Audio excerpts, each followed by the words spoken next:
Hello, dear students. Good morning. Hope you all are fit and fine at your home.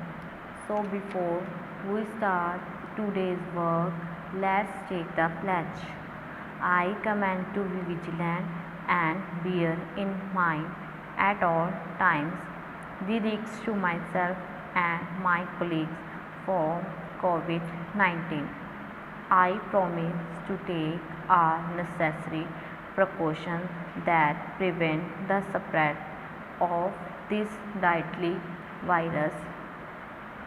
I promise to follow and encourage others to follow the key COVID appropriate behaviors. To always wear a mask, face cover, especially when in public places. To maintain a minimum distance of 6 feet from others, to wash my hands frequently and thoroughly with soap and water. Together we will win this fight against COVID-19. बच्चों, आज हम preparatory assignments की revision करेंगे। आप सभी ने grammar की books निकालनी है। ग्रामर बुक का लेसन नंबर 2 वर्णमाला एंड पेज नंबर 9 आप सभी ने निकालना है। हम वर्णमाला के बारे में पढ़ेंगे, अल्फ़ाबेट, ठीक है। उसकी रिवीजन करेंगे जो आपको आपके एग्ज़ाम में ज़रूर आएगा, प्रिपरेटरी एग्ज़ाम में। तो ओके डियर्स, तो हम पढ़ते हैं। जब आप बोलते हैं तब क्या होता है? आपके मुख से आवाज़ निकलती है। इस आवाज़ को ध्वनि कहते हैं। बच्चों, जब आप बोलते हैं तो आपके मुंह से एक आवाज़ निकलती है, उसको हम ध्वनि कहते हैं, ठीक है। व्याकरण में ध्वनि को ही वर्ण का अर्थ देता है। जो ध्वनि हमारे मुंह से निकलती हैं उसको हम वर्ण कहते हैं। वर्ण मीन्स अक्षर, अक्षर कहते हैं, ठीक है। ध्वनियों के निश्चित अर्थ होती है, ठीक है। ये देखो, वर्ण को अक्षर भी कहते हैं। इनके टुकड़े नहीं किए जा सकते, ठीक है। अगर हम बोलते हैं लेकिन उनको हम टुकड़े नहीं कर सकते, तो वर्ण जो क्या है, एक छोटी इकाई है, सबसे छोटी इकाई।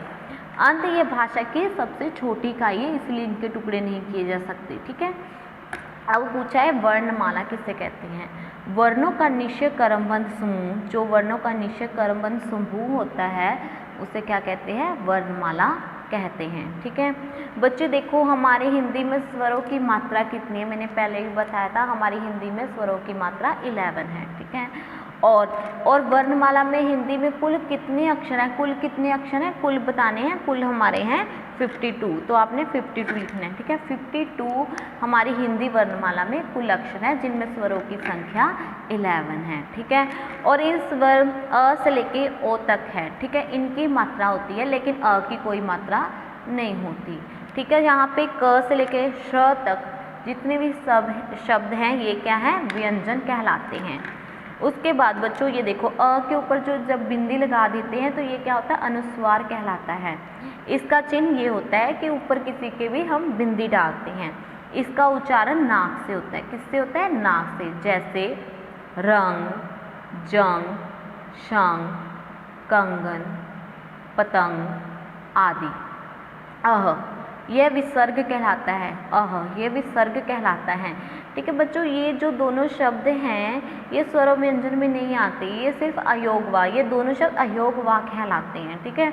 तो ये विसर्ग कहलाता है। इसका चिन्ह ये है, निशान। इसका उच्चारण कंठ से होता है। कंठ मीन्स गले से होता है। जैसे अंत्य, इसमें ह की आवाज़ भी आती है, ठीक है। अंत्य, प्रातः, शैने आदि, इसे बोलते समय ह की आवाज़ आती है। उसके बाद आपने नेक्स्ट पेज निकालना है, पेज नंबर 10। जैसे ये बच्चे देखो, अ के ऊपर ये चिंद्र बिंदु लगाया हुआ है, ये अनुनासिक कहलाता है। क्या कहलाता है? अनासिक। इसका उच्चारण मुख और नाक दोनों से होता है। मुंह से भी होता है और नाक दोनों से होता है। इसका उच्चारण चिन्ह है ये, जैसे आँख, चांद, गाँव, पाँव आदि, ठीक है।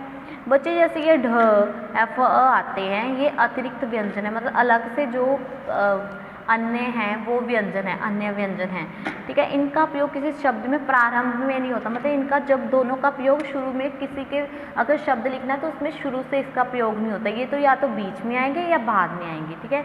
जैसे सड़क, जैसे इसके बीच में यूज़ हो रहा है सड़क के, चढ़ना ड़ इसके बीच में शुरू होता है, लड़की, बढ़ना आदि, इनका जो प्रयोग होता है वो शुरू में नहीं होता, ठीक है। उसके बाद श्र, त्र, ज्ञ, श्र, इन्हें संयुक्त व्यंजन तथा संयुक्ताक्षर भी कहते हैं, इन्हें संयुक्त व्यंजन तथा संयुक्ताक्षर भी कहते हैं, क्योंकि ये दो व्यंजनों के मेल से बनते हैं, ये दो व्यंजनों के मेल से बने हैं। जैसे क और श से श्र बनता है, त्र और र से त्र बनता है, ज न से ज्ञ बनता है, श र श्र, ठीक है। उसके बाद बच्चों ये आपकी मात्राएं हैं, ठीक है। देखो, ये देखो, अ की कोई मात्रा नहीं होती, यह प्रत्येक व्यंजन में छिपा रहता है। जैसे क अ, अगर हम क के साथ अ लगा देंगे तो वह क ही कहलाएगा। म अ म, अंत अ के बिना व्यंजन हलंत लगाकर लिखा जाता है। जब अ के लिखना हो तो उसके में हंत लगाकर लिखा जाता है, जैसे क म स ह आदि, ठीक है। उसके बाद बच्चे ये र है, र के भी बहुत से रूप होते हैं। र के लिखने में ऊ की मात्रा लगाने का तरीका, र के अगर छोटा ऊ लगाएंगे तो ये ऐसे पड़ेगा, ठीक है, अगर बड़ा लगाएंगे तो ये ऐसे पड़ेगा। उसके बाद ये आपके ध्यान देने वाली बातें हैं। व्याकरण में ध्वनि का अर्थ वर्ण होता है, व्याकरण में ध्वनि जो हमारे मुंह से निकलती है उसका अर्थ वर्ण होता है।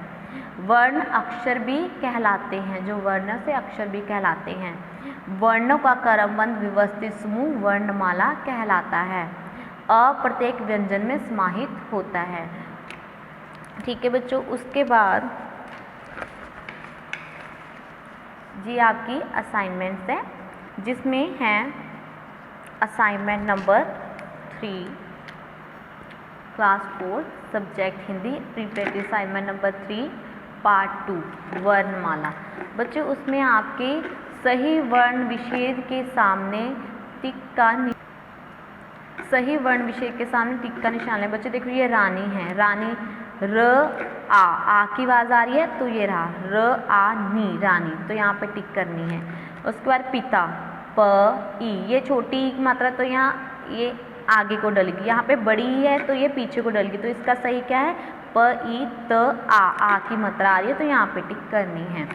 बालक, ब आ, ये देखो आ की आवाज़ आ रही है, यहाँ पे अ है, आ की कोई मात्रा नहीं होती, लेकिन यहाँ आ की मात्रा दी हुई तो यहाँ आएगा ल अ क अ, बालक। उसके बाद जीवन, ज बड़ी की मात्रा, ई व अ न, जीवन, ठीक है।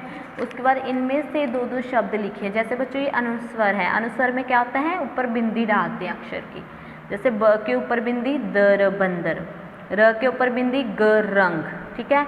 अनुनासिक का चिन्ह क्या होता है, ये चंद्र बिंदु की तरह होता है, जैसे आँख, ठीक है, चांद, ठीक है।